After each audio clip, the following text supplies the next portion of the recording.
All right, so we are going to cover ASPT 3.2, which is all about isotopes. So this is a recap video, so meaning you feel like you've gained all your understanding, you just need some clarification maybe just to hear some things, or just be like, yep, I got it. So here are the 4 parts of this objective. Again, all about isotopes. Identifying which subatomic particle to create an isotope.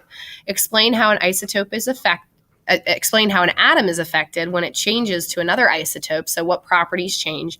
Identify the most common isotopes of given elements if you're given examples, and then also use an isotopic symbol to determine parts of an atom and also be able to draw Bohr models. So we're going to go through all 4 parts of that. So first of all, what is an isotope? An isotope is just a different version or a variation of an element. So we have, for example, chlorine. And chlorine, there's not just one type of chlorine. There's multiple versions or multiple forms of chlorine. And we call those isotopes. And what happens is we change the neutrons. And when we change the neutrons, that's when we get these different versions. The analogy that we have that I've used in class is about apples. Okay, so there's not just one type of apple when you go to the grocery store. They're all considered apples, but some are red, some are green, some are yellow. Okay, so we have all these different versions of the same thing. Same thing with these dogs right here. They're all dogs, but they definitely look different. Okay, there's different breeds of dogs, but again, they're all of that same, they're all a dog. Okay, so to create different isotopes, we just need to create, so we need to change the neutrons. And when we change the neutrons, 3 things happen. It changes mass, meaning it gets more or less massive if we insert them or kind of take them away. The analogy I give with this is like eating cheeseburgers. When you eat cheeseburgers, you gain mass. Okay. And that's what a neutron does. It just gives you mass. Also, it changes the stability. What happens when something gets unstable? It's because its nucleus can't hold up whatever is in there. So it will start to decay, and we call that radioactive. That's something that we will get into when we talk about nuclear chemistry, and that's in our bonding and reactions unit. And then other properties. If you look over here at this chart, carbon 11, 12, and 14 are all different isotopes of carbon. And they all have different uses because they have different properties. So for example, carbon 11 is used in PET scans, while carbon 12 is in anything that's living. So we are carbon-based life forms because we are made up of carbon 12. Carbon 14 is dealing with metabolism changes with other health issues. So kind of all related to the human body, however, different variations because there's different properties of those isotopes. The next thing that you need to be able to do is do isotopic symbol or identify parts using the isotopic symbol. If you look up here, here's the general notation. I don't care if you memorize X, A, and Z. I do want you to make sure that you understand what X is standing for, A is standing for, and Z is standing for. It doesn't have to be those letters though. So X, first start with that, is your element symbol, okay?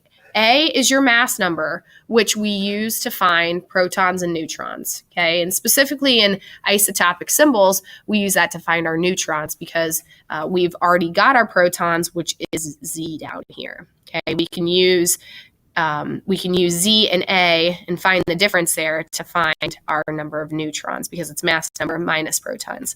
So an example of this, because it probably will help if I give that, is uranium-235. The mass number is 235, which is up here. Your protons are here. And in order to find neutrons, I find the difference between those because your mass comes from your protons and your neutrons. All right? Now, in order to give this a name, this specific isotope of uranium, because there's multiple, is uranium-235. What you'll see here is you write your element name, you put a dash, that's not a negative sign, and you write 235, which is your mass number. So that specific isotope is uranium-235. Make sure it's always mass number. A misconception is it's protons, but uranium all has 92 protons, so that wouldn't be beneficial at all. All right, so now the next thing is determining most common isotopes. So we all talked about that there's multiple forms of the same element. And at the very beginning of this unit, we talked about this atomic mass, which is on the periodic table, which you see on the right. That messy number is because it is the average of all the mass of the isotopes. So if it's the average, again, we talk about class average, that kind of stuff. It's probably going to be a messy number. Also, this average is going to be really close to the thing that is most common. Here's, again, my analogy. Everyone in this class takes a unit assessment. Everyone on that unit assessment besides one person gets 100. That one person, they bombed it. Okay, they got a 50%. But still, mostly everyone got 100. So the average is probably going to be really, really close to 100. Well, that's the same thing here. If we talk about isotopes, most of the isotopes are probably just one of them. Okay, most of them, like in the 90% range, are just like, and for example, this one, hydrogen 1, most of hydrogen is hydrogen 1. So if we average out all of the other isotopes in there, it's not going to affect it that much. Therefore, whatever we have on the periodic table is the closest mass number to my most common. Okay, so just like in class, 100% was the most common. Therefore, the most common score most likely is going to be that 100%. So if you look on the periodic table, and you see hydrogen 1, or you see this over here, it's because that mass, that atomic mass, is really close to that hydrogen 1, which is the most prevalent in or abundant in nature.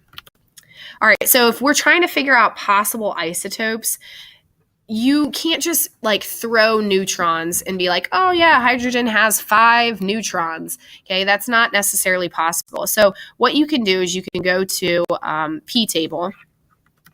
ptable.com, and hold on one second, let me get there. I thought I had it, but so if you go to ptable.com, and then up here you click on the isotopes tab, which is right here, what you can do is you can go and click on any element, so specifically hydrogen, and you can see the possible isotopes of hydrogen: hydrogen 1, hydrogen 2, and hydrogen 3. And you can do that for any element. So aluminum, there's only 2, aluminum 26 and aluminum 27. One more, let's look at oxygen. Oxygen has 3, oxygen 16, 17, and 18. So when I'm asking you to find an isotope and it's not the most common, you can't go on your regular periodic table. You have to come to this resource or simply just Google it. So again, how we got there was ptable.com, click on the isotopes tab, and then you should be able to find it. All right, so now, kind of recap everything. You should be able to do all 6 of these things when it comes for like an assessment or mastery to master this objective. So if we're looking at this specific isotope of chlorine, you need to be able to identify mass number, protons, neutrons, name, draw a model of it, and also identify if it's the most common. So at this time, I want you to pause, and I want for you to try and see how well you do on this. After you hit play, I will go over the answers to this. All right, so this is what is the appropriate answers for here. So if we're looking at this isotopic symbol, the mass number is 37. Again, that's the number that's up in this upper left-hand corner. The protons are 17. That's always in the bottom. And neutrons are found by finding the difference between your mass number and protons. The name for this is chlorine 37 because 37 is your mass number. And then your Bohr model is right here. So this is where your mass number comes in. Your mass, remember, is mostly in that nucleus. That's what Rutherford came up with. That's the idea that we still follow, that most of that mass is in the nucleus. So that's where that mass number is. And then we have 17 electrons because as of right now, this does not have a charge. Eventually, you may see a charge up in this right-hand corner, but for right now and for this objective, I'm not going to confuse you. And then also, is this the most common isotope? I have to look at my periodic table. If on the periodic table, it doesn't match with 37, then it's not. And actually, it isn't. Chlorine 35 is the most common isotope because that's the mass number that we find on the periodic table. So as of right now, you should be able to do all 4 of these things. Identify what subatomic particle creates an isotope, how that is affected, so like what changing that and how it affects the atom. identifying most common isotopes, and then also being able to determine parts of them. So if you feel good about all 4 of these things and you've mastered the objective, if you haven't, please ask. Make sure, ask. Maybe you need more practice, that kind of stuff. But I'm willing to work with you. You just got to let me know what you need. All right, good luck. And let me know if you have any questions.